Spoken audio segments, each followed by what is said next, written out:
Over 20 years ago, I coined the expression think big, and it's been a part of my life ever since. It's also come true. I became an even bigger success after I said it than I was before. And that's one reason I think it's an important way to think. It obviously works, and that's what I'm going to talk about today. What I said exactly in my first book, The Art of the Deal, is as follows. I like thinking big.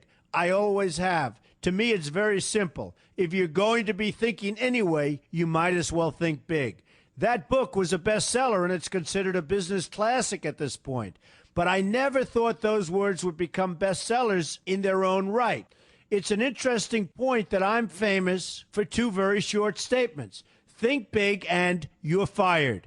But let's stick to the first one for today. And I'd suggest strongly that you pay attention so that you won't have to hear the second one. Thinking big starts with the details and grows from there. Because I'm a builder, I'm very aware of the importance of having a good foundation. You can't take chances in construction. You can't be haphazard and say, well, maybe this will work, maybe it won't, so let's try it and find out. Because a lot of people will be at risk. I have to know if something will work or not. Every inch has to be accounted for. In other words, thinking big starts with being thorough. So number one, be thorough. Don't count on happenstance to get you anywhere because it won't. Number two, get a momentum going and keep your momentum going. You have to have big ideas, but you've got to have the energy to get them done, which can sometimes take a long time. If you don't have momentum, you will not have what it takes to get the job done. Patience alone isn't enough. I have a lawyer friend who used to refer to me as the reverse tornado who builds everything in his path. I always like that because it implies a lot of energy and a lot of momentum. And that's exactly what it takes to get anything done. So keep your momentum going. Number three, stay focused. You have to stay focused. The minute you lose focus, you will also be losing your momentum. They go together, and you will accomplish a lot more, even amazing things, if you make sure you keep these two things working together for you. I've seen very talented people literally go down the drain because they couldn't seem to keep their focus long enough to get anything done. In this day of multitasking, that can be a real challenge, but it's absolutely necessary. Ask yourself this question: what should I be thinking about right now? That simple question can restore your focus in no time at all. And your answer right now should be listening to Donald Trump. Number four, look at the solution, not the problem. This is very important if you ever want to learn to think big. And here's why. No matter what you do, you're bound to run into problems. It's just part of life, a part of business, a part of anything worth doing.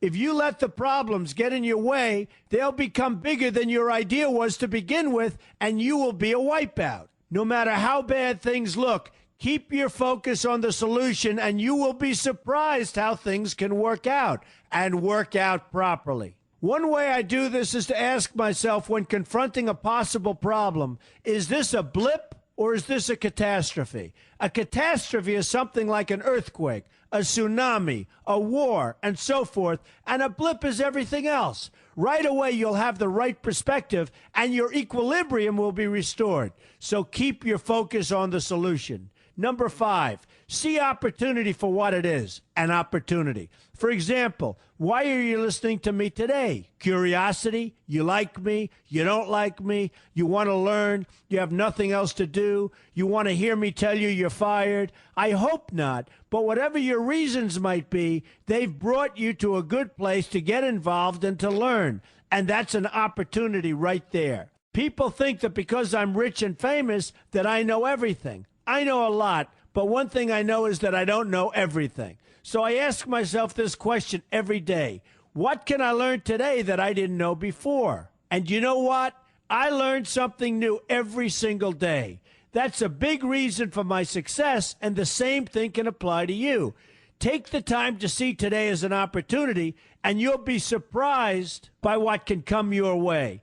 Be open to new ideas, and you will be creating your own opportunities before too long. Number six, know everything you can about what you're doing. That's a good way to cover your bases. Another good way is to read the book Robert Kiyosaki and I have written together, Why We Want You to Be Rich. It's about covering your bases and knowing what's going on.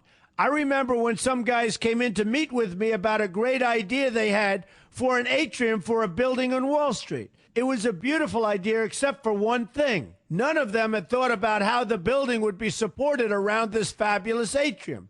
They didn't take into account the steel columns that were necessary to support a 72-story building, a very big and embarrassing oversight that could have been avoided if they'd taken the time to think about what they were doing.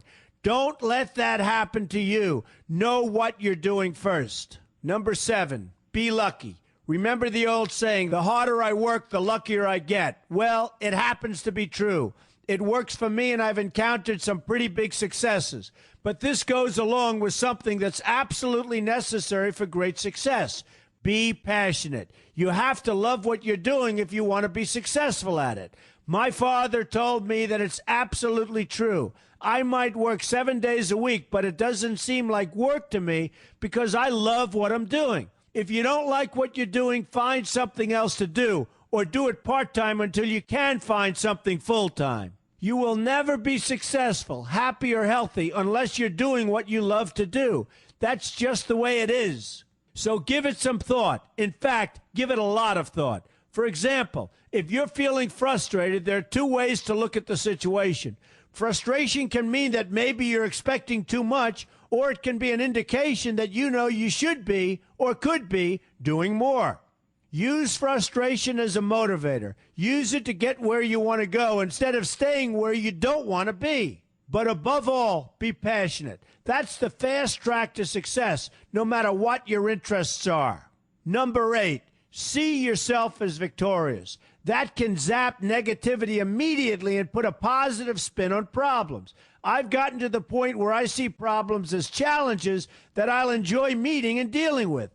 My point here is that no matter what you do, you will encounter problems. Why not see them as challenges instead and know that you are more capable of dealing with them? That's positive thinking with a realistic slant. When I go into negotiations, I keep an open mind to what may happen.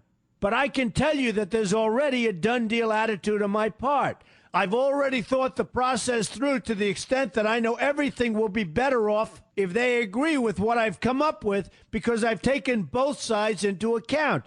I enter the situation with a victorious attitude, and I've had enough victories to know that this attitude works. Use it.